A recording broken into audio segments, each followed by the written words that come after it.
श्री गणेश दत्त गुरुभ्यो नमः. नमस्ते शारदे देवी सरस्वती मती प्रदेव सत्वं मम जिह्वाग्रे सर्वविद्याप्रदां गुरुर्ब्रह्मा गुरुर्विष्णु गुरुर्देवो महेश्वरः गुरुसाक्षात् परब्रह्म तस्मै श्री गुरवे नमः. विद्यादेवता श्री शारदा, विघ्नहर्ता श्री गजानन आणि तुमच्या माझ्यामधलं गुरुतत्व या सर्वांना वंदन करते.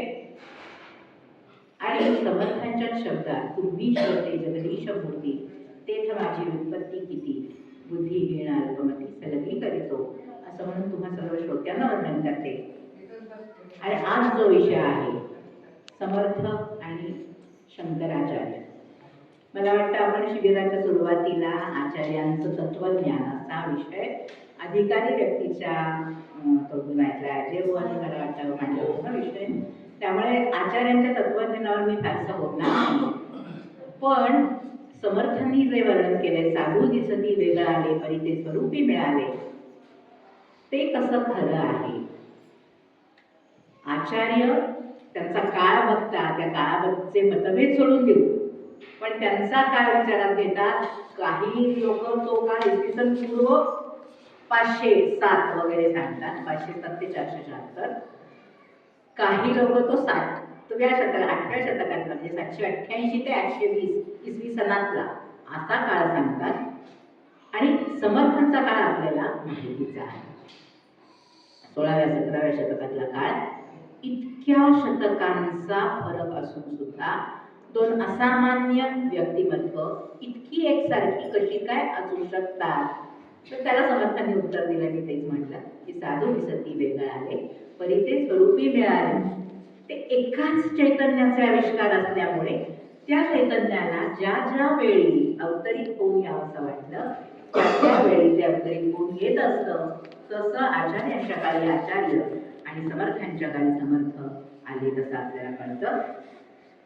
दोघांनाही पहिल्यांदा वंदन. चुका सारिके पूर्ण वैराग्य जाचे वसिष्ठा परिज्ञान योगेश्वराचे कवी वाल्मिका सारिका मान्यायचा नमस्कार माझा सद्गुरुरा मलासा. आणि आचार्यांना वंदन. श्रुती स्मृती पुराणानाम आलयम करुणालयम नमामि भगवत्पादं शंकरं लोकशंकरं. दोघांच्या मध्ये लोकशंकरत्व म्हणजे जरी म्हटलं नसलं तरी समर्थांच्या बाबतीतही लोकशंकर हीच पदवी त्यांनाही योग्य आहे. आणि आचार्यांच्या बाबतीत त्याची स्तुती करताना तसं म्हणून टाकलं. काय आहे हे लोकशंकरत्व. लोक म्हणजे जग, शं म्हणजे कल्याण आणि कर शंकरो शंकरा. जो कल्याण करतो तो शंकर. म्हणून शंकराचं आपण कल्याणकारी रूप मानतो. तर ते लोकशंकर म्हणजे लोक कल्याणाचं काम करायला आलेली ही दोन विभूतिमत्व आहेत. त्यामुळे त्या दोघांचा विचार त्यांच्या जीवनाचा विचार केला तर खूप गंमत वाटते की दोन युग मानली जर तर त्या दोन युगामध्ये अशी दोन समर्थ व्यक्तिमत्व झाली. आचार्यांचा जन्म हा कालडीमध्ये केरळमध्ये झाला आणि ते गेले केदारनाथ. आणि समर्थांचा जन्म झाला जामदेव आपल्याला माहिती आहे आणि ते गेले साताऱ्याला. म्हणजे तेवढा सगळा जो प्रदेश आहे तो त्यांनी पादाक्रांत केला किंवा ते त्या सगळ्या प्रदेशामध्ये त्यांचं कार्य करत राहिले हे आपल्याला दिसतं. अर्थात समर्थ फक्त सातारा ते जाम अशा मध्ये मर्यादित नाही राहिले. जसे आचार्य म्हणजे आचार्य सुद्धा कानडी आणि कांची कामकोटी. काही लोक कांचीला ते गेले शेवटी असंही मानतात. आचार्यांच्या बाबतीत मतभेद जास्त आहेत तर ते कांचीला शेवटी त्याने देह ठेवला असंही मानतात. मग ते परत कालडी आणि कांची परत दक्षिणेत फक्त. पण तेवढंच त्यांचं कार्य मर्यादित होतं का तर नाही. त्यांचंही कार्य असे तू हिमाचल झालं. समर्थांचंही कार्य तसंच झालं. जरी आपल्याला माहिती नसतं तरी समर्थांचंही कार्य तसंच असे तू हिमाचल झालं. कारण दोघांनीही कॉमन काय दोघांमध्ये खूप लहानपणी त्यांना जे म्हणजे बालपणीचं काय म्हणतात विद्वत्तावरी जे आहे असं जे म्हणतात ते तसं दोघांच्याही बाबतीत होतं. बालपणीचं सर्वज्ञ बालपणी सर्वज्ञता बरी जयाते, असं त्यांचं वर्णन केलं जातं. दोघंही तसेच होते. शिवगुरु आणि आर्यांबा यांचा मुलगा शंकर तो वयाच्या 5व्या वर्षी सगळे वेद वगैरे जाणणारा झाला होता. 8व्या वर्षी तर त्याला आचार्यत्व मिळण्याइतकी त्याची तयारी झाली होती. समर्थांचं आपल्याला माहितीच आहे. समर्थ सुद्धा सुरुवातीपासूनच दाखवतात. आता समर्थांचा पिक्चर निघाला त्यामुळे समर्थ खूप गूढ होते दाखवलं, तरी ही गूढ माणसं शहाणी नसतात असं नव्हे, किंवा त्यांचा अभ्यास नसतो, त्यांना काही येत नसतं असं नव्हे, फक्त ते दाखवत नाही असं पण असूच शकतं. तर दोघंही लहानपणीच पितृछत्र हरपलं दोघांचंही. शिवगुरु पण लवकर गेले आणि आर्यांबेंनी पुढे आचार्यांना सांभाळलं. इकडेही राणूबाईंनी सांभाळलं. सूर्याची पंत लवकर गेले. इकडे सूर्याची उपासना, तिकडे आचार्यांच्या आईवडिलांची उपासना होती, त्यामुळे तो शिव अवतार मानला जातो. आणि समर्थ आपल्याला माहिती आहे की मारुतीचा अवतार, रुद्रावतार मानला जातो. हे सगळं इतकं पुन्हा पुन्हा बघितलं तर खूप आश्चर्य वाटतं की जसं की असं आपण दोन गोष्टी अशा एकाला जातावं आणि दुसऱ्याला उघडावं इतकं साम्य काही वेळा आढळतं. तुम्ही म्हणाल त्या काळी काय लवकर वडील जाणं आणि हे खूप कॉमन होतं. पण वडील जाणं कॉमन असलं तरी आईनी तितक्या समर्थपणे सांभाळणं आणि विश्वास टाकणं, दोघांच्याही आयांनी दोघाही मुलांवर अतिशय चांगल्या प्रकारे विश्वास टाकला. आर्यांबेकडून संन्यास ग्रहणाची परवानगी मिळावी किंवा गुरूंच्या शोधार्थ जाण्याची परवानगी मिळावी म्हणून आचार्यांनी मगरीचा प्रसंग घडवला. आपल्याला माहिती आहे आचार्याचं चरित्र. आपल्याला जे साधारण ऐकलेले असतात गोष्टी त्यामध्ये माहिती आहे की त्यांनी नदीत पोहायला गेले आणि मगरीने पाय धरला म्हणून ती सोडत नाहीये तोपर्यंत तू म्हण मला की तू मुक्त आहेस काही करायला की मग मगर पाय सोडेल असं म्हणून ती आर्यांबा बिचारी खरंच शंकरावर प्रेम करणारी आणि विश्वासही असणारी होती. त्यामुळे त्यांनी आर्यांबेनी त्यांना परवानगी दिली. इकडेही आपल्याला माहिती की सावधान म्हणेपर्यंत बाबा माझा आई, तेवढा बरोबर शब्द म्हणजे डोक्यावर अक्षता पडेपर्यंत तरी स्थिराव. समर्थांच्या आईला माहिती नव्हतं की इतका मुलगा अगदी काटेकोर शब्दाला लागेल. त्यामुळे अक्षता पडल्यावर जे पळाले ते समर्थपण गुरु शोधार्थ आणि स्वतःच्या देवाच्या शोधासाठी निघाले. आचार्यही निघाले त्यांच्या गुरूंच्या शोधात. त्यांनी गोविंदपाद यतींची जाऊन भेट घेतली. ती तिकडे उज्जैनीला झाली असं म्हणतात. ओंकारेश्वराचा जो भाग आहे तिथे गोविंदपाद यती त्यांना भेटले असं सांगितलं जातं. इथे आचार्य हे समर्थ तर आपल्याला माहिती आहे की नाशिक टाकळी या भागात राहिले. त्यांनी पुनश्चरण केलं. आचार्यांनी पण गुरु भेटल्यानंतर तिथे त्यांच्याबरोबर तपश्चर्या केली. समर्थांना जसं त्यांच्या पुनश्चरणाच्या किंवा त्यांच्या उपासनेच्या काळातच उद्धव स्वामी भेटले. छोट्या वयामध्येच त्यांच्याकडे ते आले. आपल्याला गोष्टी माहिती आहेत म्हणून फार तपशील सांगत नाही, पण उद्धव स्वामींना पण त्यांच्या आईनी आईवडिलांनी त्यांना आणून सोपवलं, त्यांच्याच हातात आणून सोपवलं आणि ते त्यांच्याकडे राहिले. तसं आचार्यांच्या बरोबर त्यांचा एक मित्र तो त्याच्या मामाच्या घरी वगैरे राहत होता. असं त्यांच्या मागे मागे एक निरोप घेऊन आला आणि त्यांचाच होऊन गेला. पद्मपादाचार्य असं त्याचं नाव. ते आचार्यांचे पहिले शिष्य होते, जसे उद्धव स्वामी समर्थांचे पहिले शिष्य होते.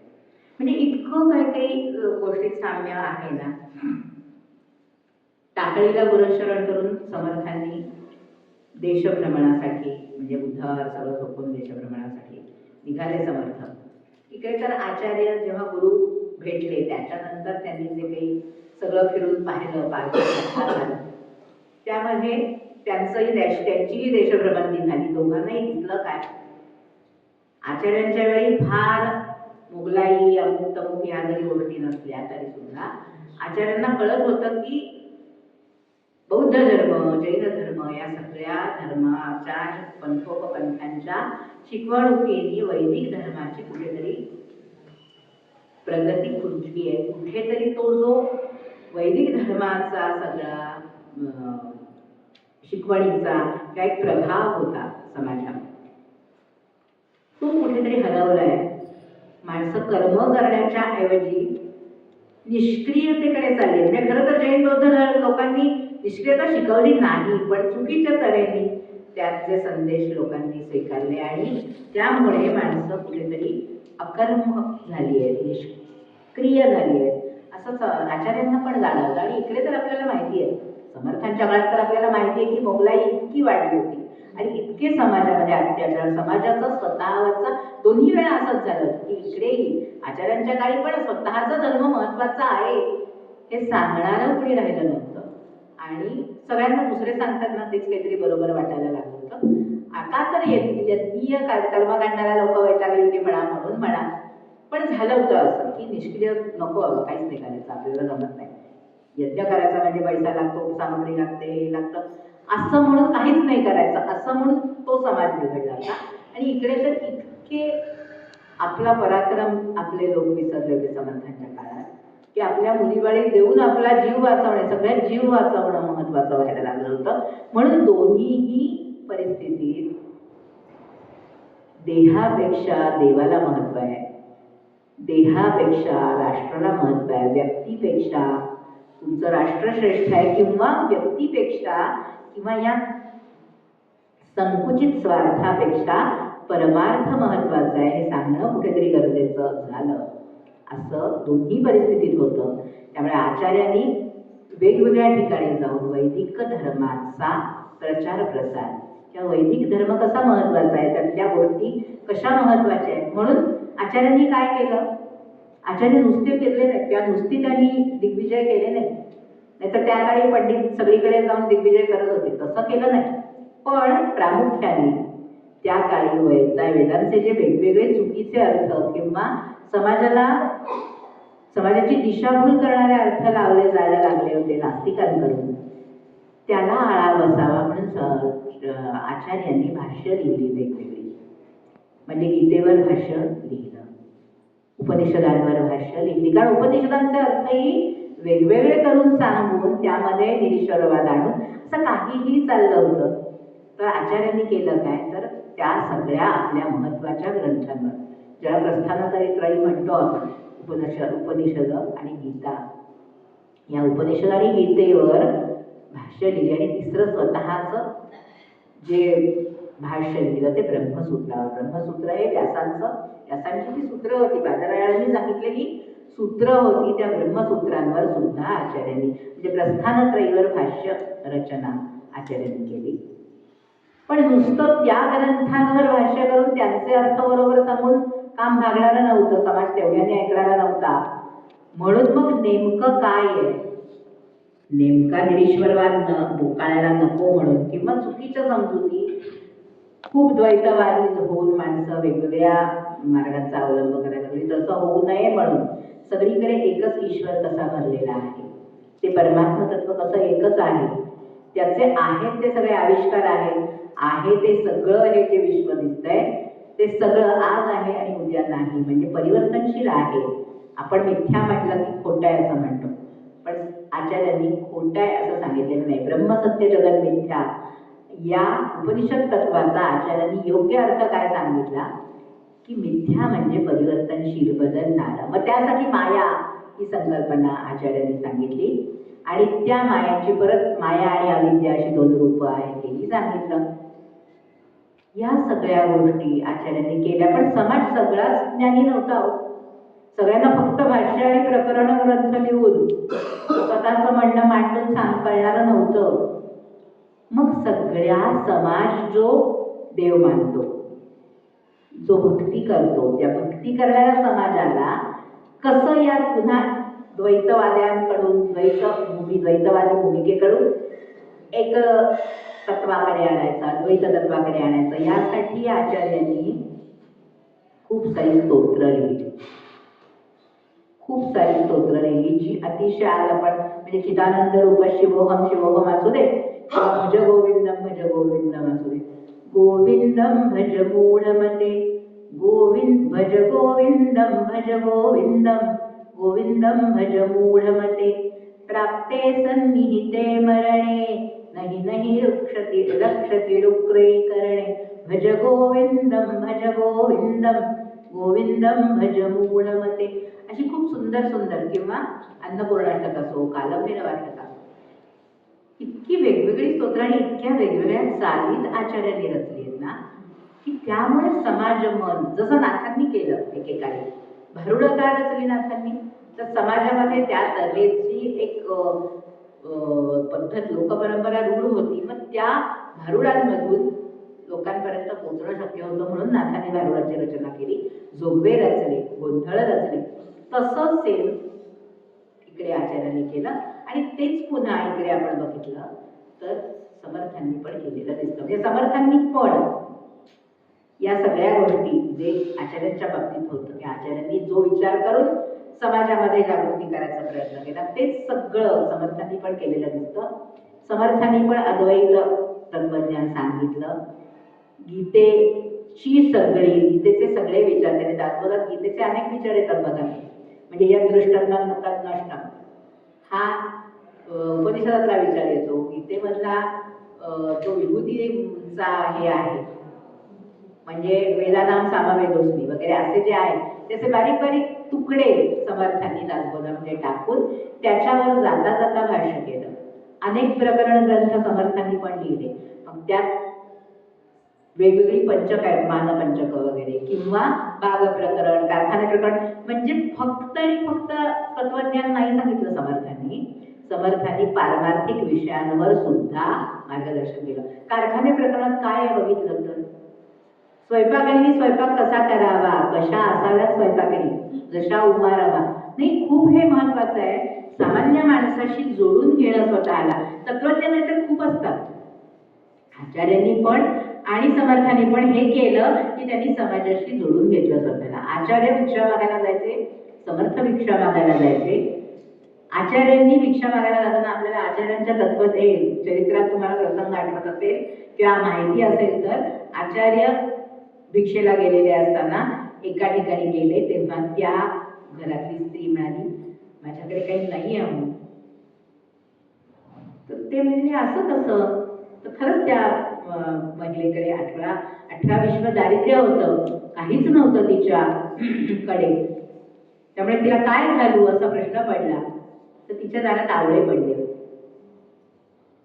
तर ते 2 आवळे उचलून मला ते चालतील म्हणून सांगितलं त्यांनी. ते आवळे तिने त्यांच्या झोळीत टाकले. तेव्हा आचार्यांनी तिथे कनकधारा स्तोत्र रचलं आणि त्यामुळे त्या महिलेच्या घरचं दारिद्र्य नाहीसं झालं. लक्ष्मी तिला प्रसन्न झाली अशी गोष्ट सांगतात चरित्रातली. आपल्याकडे समर्थांनी काय केलं? शहापूरकरबाई सतीबाई शहापूरकरांची कथा आपल्याला माहिती आहे की त्या दारात गेले की ती फार चिडायच्या, म्हणजे सतीबाई फार चिडायच्या. माझ्या घरात रामाचं नाव घेऊ नको, कारण पूर्वी अशी कल्पना होती की महाभारत घरात वाचलं की घरात महाभारत होतं, म्हणजे घराचं महाभारत होतं, कुरुक्षेत्र होतं. तसं रामायणाचं काही तुम्ही रामकथा, रामाचं नाव घेतलं की वनवासाला जावं लागेल, त्या माझ्या घरात तू इतक्या भरल्या घरात नाव घेऊ नको असं म्हणून दरवेळी त्या हाकलायच्या, दरवेळी खूप बोलायच्या. तरीही समर्थ जात राहिले. आणि नंतर जेव्हा सतीबाईच्या पतींना पकडून नेलं बादशाने, की त्यांनी कर चुकवला म्हणून, तो कर चुकवलेला नसताना तरीही समर्थ गेल्यानंतर त्या पुन्हा एकदा म्हणत होते, तुला येऊ नको गोसावळ्या माझ्या दारात, हे सगळं म्हणू नको, तरीही येत गेलास आणि माझं बघ कसं वाटोळं झालं. तेव्हा समर्थांनी त्यांना काय सांगितलं की मातोश्री, जे झालंय ते काय झालंय ते मला सांगितलं तर मला कळेल, आणि मी काही तुमची मदत करू शकत असेल तर करेल. त्यावेळी त्याने वैतागून सांगितलं सतीबाईंनी जे काय. त्यानंतर ते म्हणले, ठीक आहे, जर तुमच्या दारात तुमच्या पतींना मी 20 दिवसात आणलं तर तुम्ही माझ्या रामाचं नाव घेऊ द्याल मला?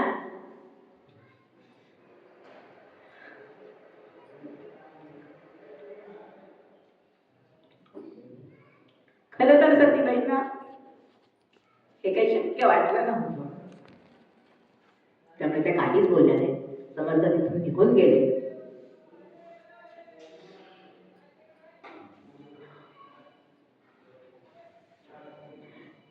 आणि आपल्याला पुढची कथा माहिती आहे की समर्थांनी स्वतः तिकडे बादशाहकडे जाऊन, मी त्या शहापूरकरांच्या सासूरवाडीकडून आलोय आणि त्यांचा कारकून आहे असं सांगून तिथे सगळे हिशोब दिले त्या वाचनाला. आणि शहापूरकरांना परत घेऊन ते आले. शहापूरकरांनी त्याला विचारलं की तुम्ही कोण बाबा? तर यांनी सांगितलं त्यांना की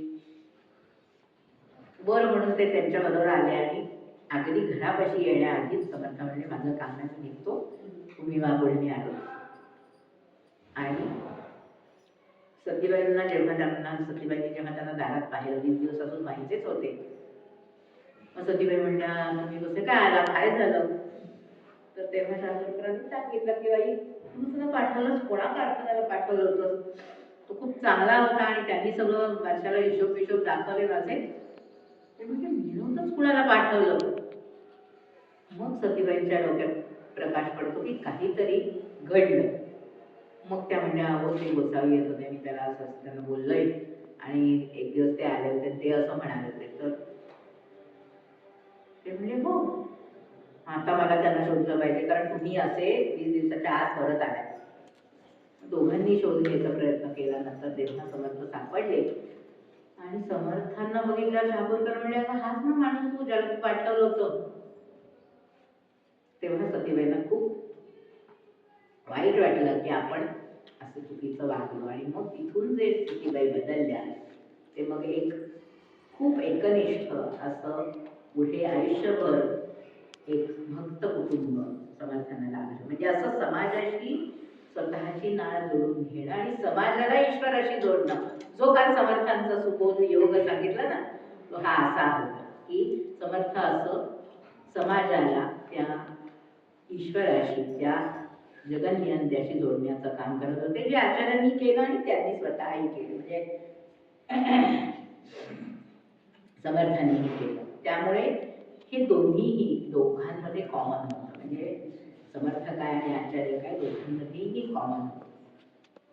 दोघांनी आपल्या धर्माचा म्हणजे वैदिक धर्माचा आणि समर्थांनी त्याच पुढे वैदिक धर्माचाच पुढे कसा प्रचार प्रसार केला. तर मी म्हटलं की भाषा ग्रंथ लिहिले, प्रकरण ग्रंथ लिहिले, स्तोत्र रचली. समर्थांच्या ह्याच्यात तर आरत्या पण, म्हणजे आपल्याला खूप सगळ्या आरत्या ज्या आपण म्हणतो त्यातल्या निम्म्या आरत्या समर्थांच्या हे आपल्याला माहिती आहे. परत त्या आरत्यांचं हे मी करत नाही.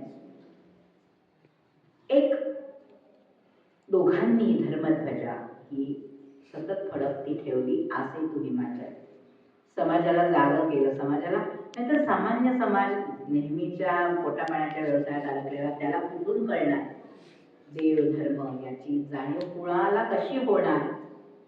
ती जाणीव या दोघांनी करून दिली आपापल्या ग्रंथांमधून, आपापल्या रचनांमधून. आणि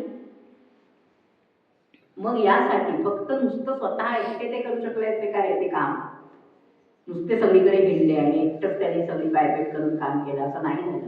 दोघांनीही आपापल्या शिष्यांना वेगवेगळ्या प्रांतात पाठवलं. माहिती आहे आपल्याला की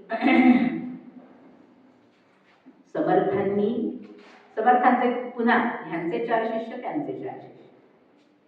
जसं सुरुवातीच्या काळात पद्मपादाचार्य भेटले होते तसे यांना उद्धव भेटले. नंतर कल्याण स्वामी इकडे, मग अक्काबाई आणि वेणाबाई 4 शिष्य समर्थांचे आपल्याला चांगले माहिती आहेत.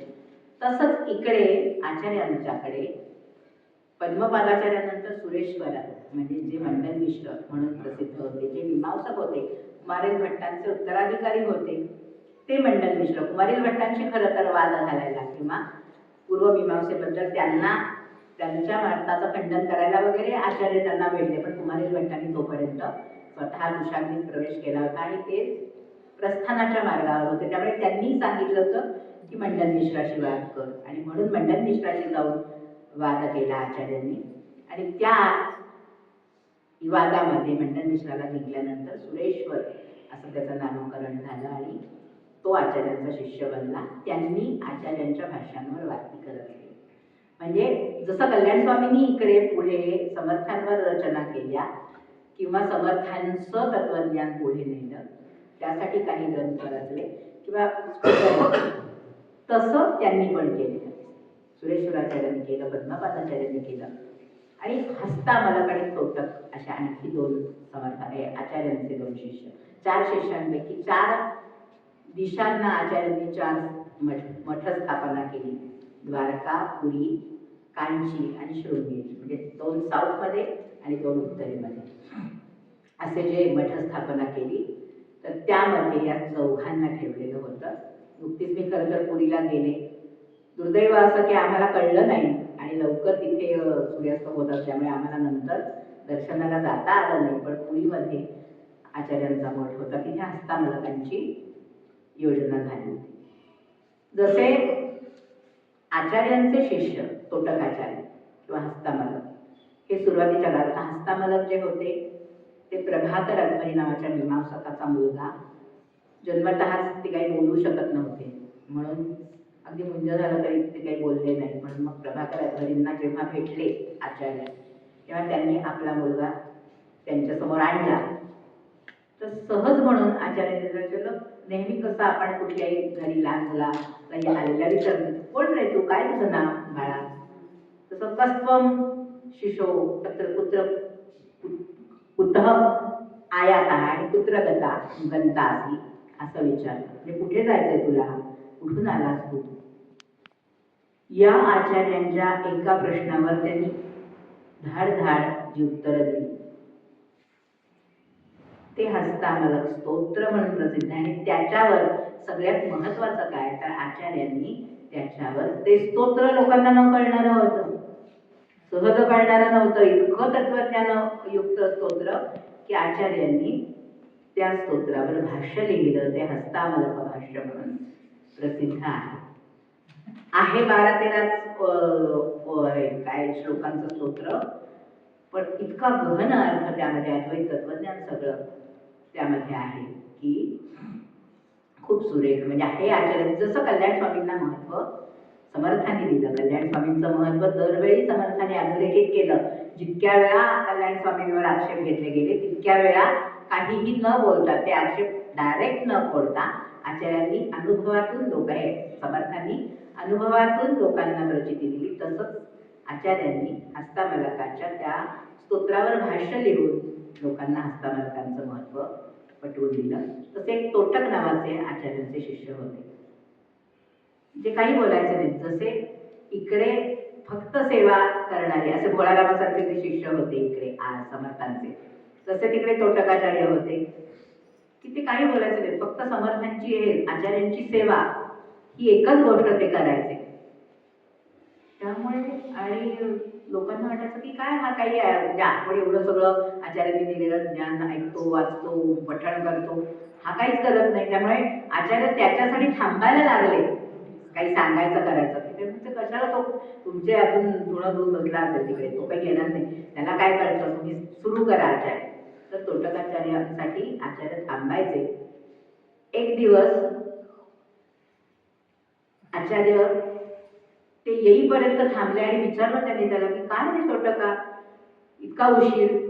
तर ते उशीर का हे न सांगता तोटकाचार्य हातात पिळे घेऊन कपड्यांचे भवशंकर देशिकमे शरणम असं स्तोत्र म्हणतच आले. म्हणजे काय त्यांनी आचार्यांकडून घेतलं होतं हे त्यांनी त्या स्तोत्रामधून व्यक्त केलं. हे जे आहे हे इतकं 2 जीवन बघितली या संतांची किंवा या महापुरुषांची की जाणवते तर हेच की किती साम्य एखाद्या 2 वेगवेगळ्या कालखंडातल्या व्यक्तींमध्ये इतकं साम्य असावं.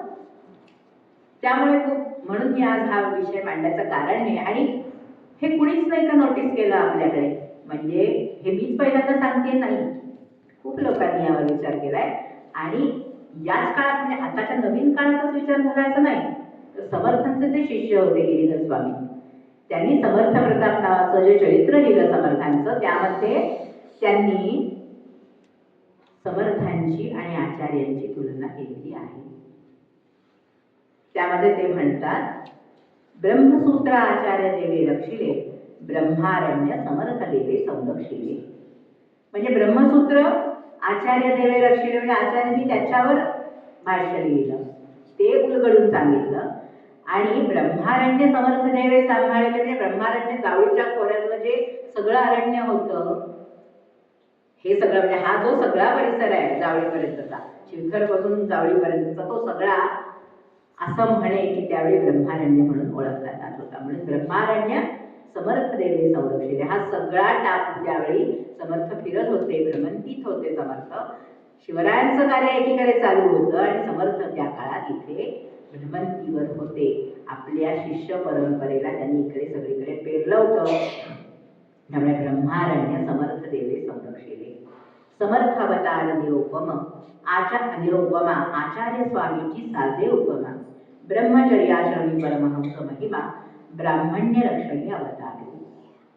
आता समर्थ अवतार हा निरुपमा आहे आणि त्याला फक्त आचार्य स्वामींचीच उपमा ही साजून दिसते असं गिरीधर स्वामी म्हणतात की नाही. ब्रह्मचर्याश्रमी परमहंस महिमा आचार्यांनी ब्रह्मचर्याश्रमातूनच डायरेक्टली संन्यासाश्रम घेतला. म्हणजे मध्ये गृहस्थाश्रम वानप्रस्थ त्यांनी घेतलेच नाही.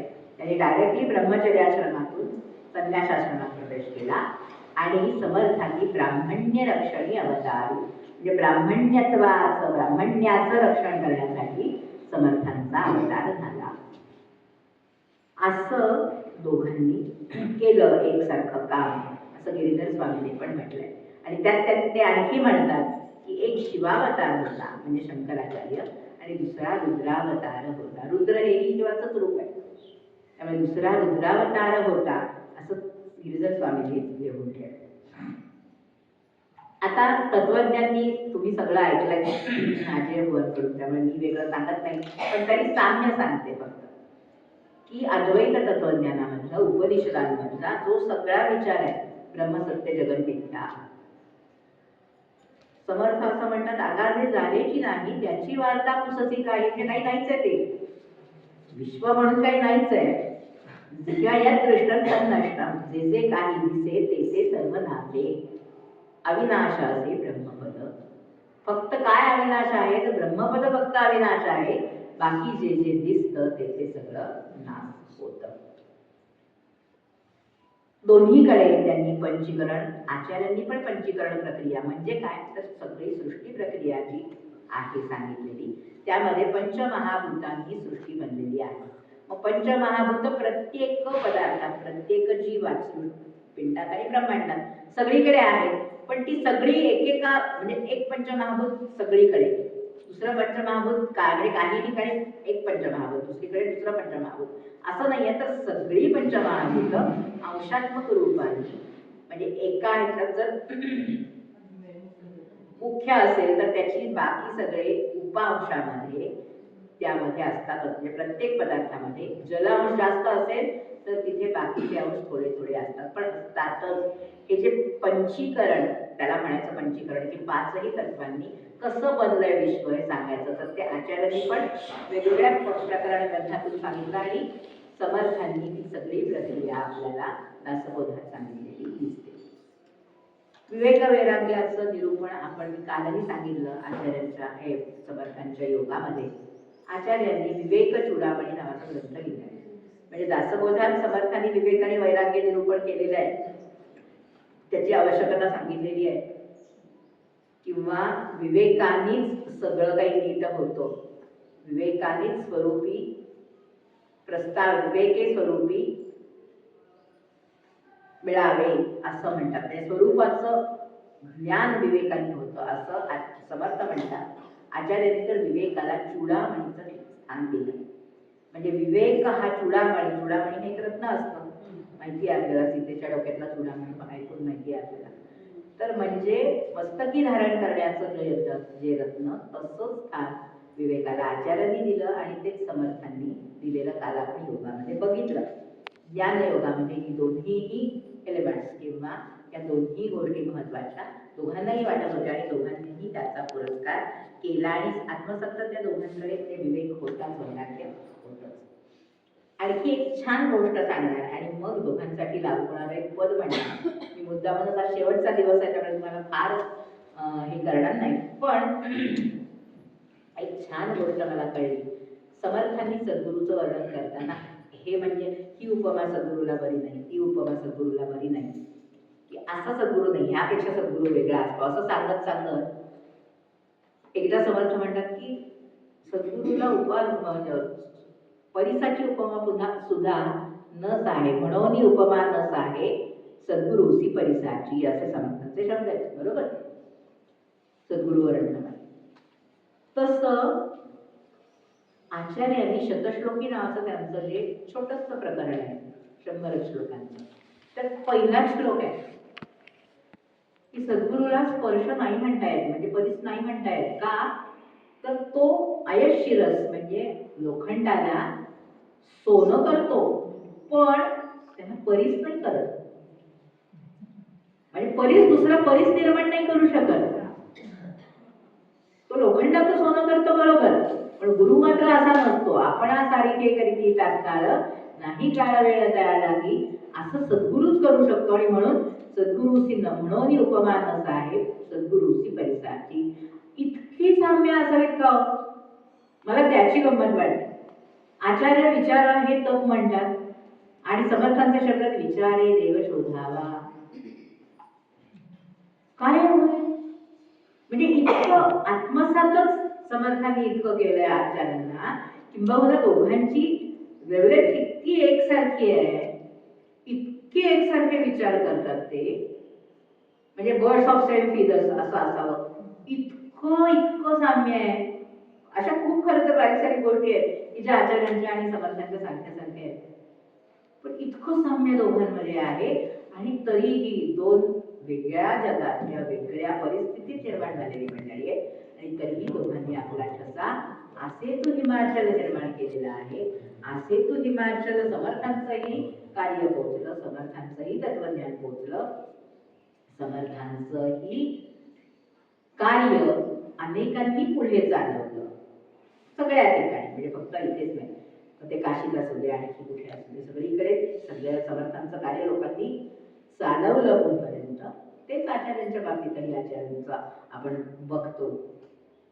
फक्त आचार्यांच्या बाबतीत मतभेद काळाचे असतील किंवा मृत्यूबद्दलचे असतील त्यांच्या की ते कुठे गेले कोणी म्हणता केदारेश्वरला गेले ते मुक्त झाले आणि कोणी म्हणता कांचीत त्यांनी समाधी घेतली. तसं समर्थांबद्दल माहिती नाही आपल्याला माहिती आहे की समर्थ शेवटी सज्जनगडावरच गेले. त्यामुळे इतकं सगळं साम्य ज्यांच्याविषयी आहे त्यांच्याविषयी आता कालपासून मला लोक तुमचा आवाज छान आहे काहीतरी म्हणा असं म्हणत होते तर या दोघांसाठी एक सुंदर पद आहे म्हणजे खरं तर केशवस्वामींनी ते पद लिहिलंय समर्थांसाठी समर्थांशी त्यांचा जो पत्रव्यवहार झाला होता तर त्या पत्रव्यवहारात ते पद आलंय पण ते इतकं दोघांनाही लागू होणार आहे म्हणजे आचार्यांनाही आणि म्हणजे त्यांच्याही कार्याला आणि समर्थांच्याही कार्याला दोघांनाही सेम तऱ्हेने लागू आहे. त्यामुळे ते पद म्हणणार आणि थांबणार.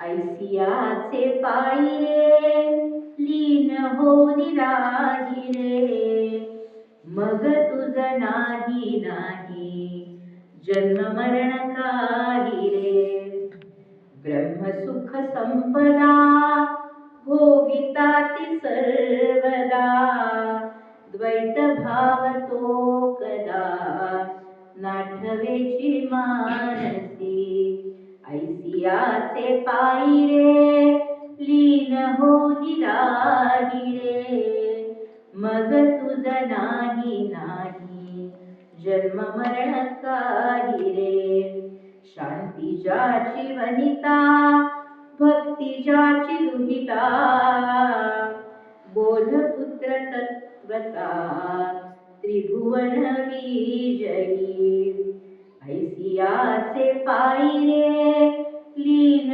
होनी राही रे मग तुझ नाही नाही जन्म मरण काही रे वेदांत ही मारिला लोकांत ही तारिला वेदांत ही मारिला लोकांत ही तारिला भेदांत निवारिला केशव म्हणे आमुचा ऐसियाचे पायी रे लीन होनी राही रे मग तुझ नाही नाही जन्म मरण काही रे मग तुझ नाही नाही मग तुझ नाही नाही जन्म मरण काही रे. जय जय